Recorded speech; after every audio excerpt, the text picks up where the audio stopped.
I came across this really interesting quote by Carl Jung, a famous psychologist, and it said, and I'm paraphrasing here, loneliness does not come from not from having no people around you, but from being unable to communicate what is most important to you.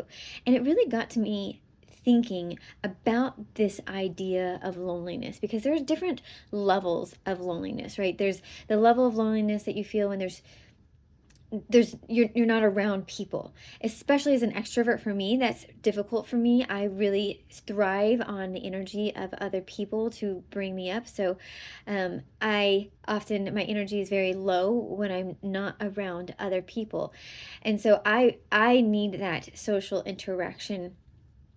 For me, not everyone needs it quite to the same extent as an extrovert does, but we are social beings. We need to be around other people. And this is something that a lot of elderly adults deal with. And I remember dealing with this specifically when I was straight out of college. And I remember the feeling of, wait, why is it so hard to have friendships as an adult, as outside of college? Because your friendships were baked into your schooling. You were around the same people all the time. It was easy to make plans. But as an adult, you have to be so much more intentional about your friendships and make significant effort to maintain those friendships. And so the level of emotional loneliness ends up increasing when you don't spend as much time with the friends that you have around. And that's another level of loneliness, being able to be emotionally vulnerable with other people. And this is the level in which Carl Jung is speaking about. He's talking about how people feel like they can't be honest with other people. They can't share what they are ashamed of or they have guilt about. They can't take off that mask. And especially in our performative culture today, where all of our digital footprint is a show for other people to show how well we're doing in our lives, while secretly we have these frustrations or shame or guilt or things that we're holding inside. And when we don't share those with other people, it creates this disconnect. And then there's this existential loneliness, which is even harder to overcome, because it's the feeling of, you can be in a room with tons of people that love you and you love deeply, but still not feel as if you belong or as if you are a part of something. Feeling separated from the herd, from the group, can make you have this sense of existential loneliness. And you can still have this when you have good, deep friendships. And a lot of different philosophers talk about the existential crisis on another layer. But one of the things I found really interesting when I was researching loneliness was that I think about 15 years ago, Vivek Murthy, who was a U.S. Surgeon General at the time, claimed, and he made a big deal about this, that loneliness, he claimed loneliness as a public epidemic.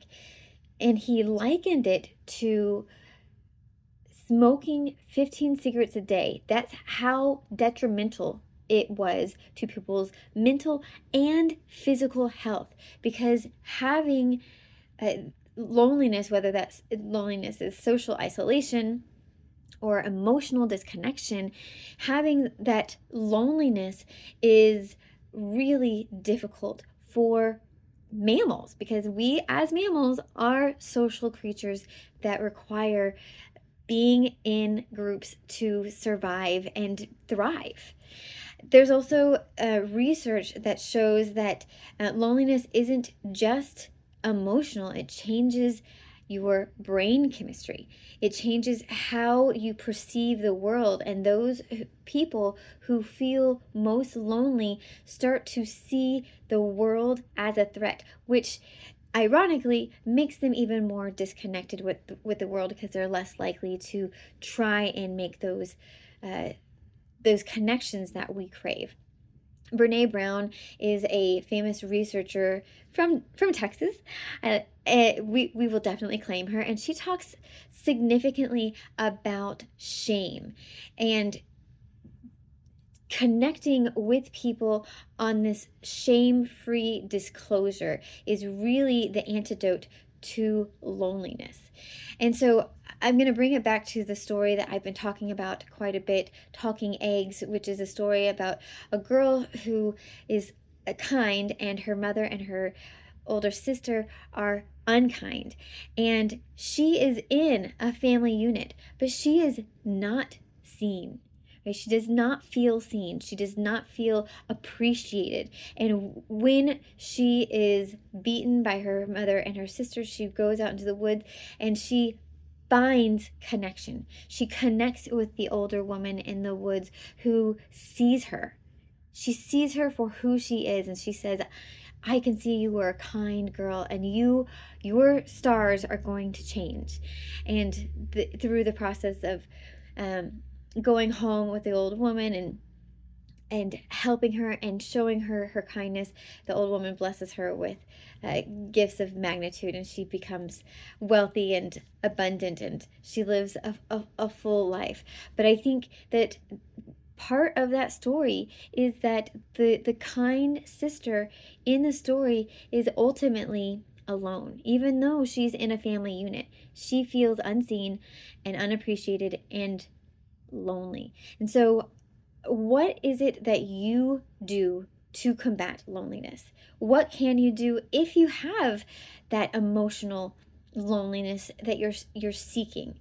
And I think this is significantly harder for adults because we want to seem like we're put together, that we have it all figured out. A lot of us want others to admire us. And so if we are seeking out admiration, is very difficult for us to reach out to another person and say, I'm really struggling right now, and give truth, give our truth to words.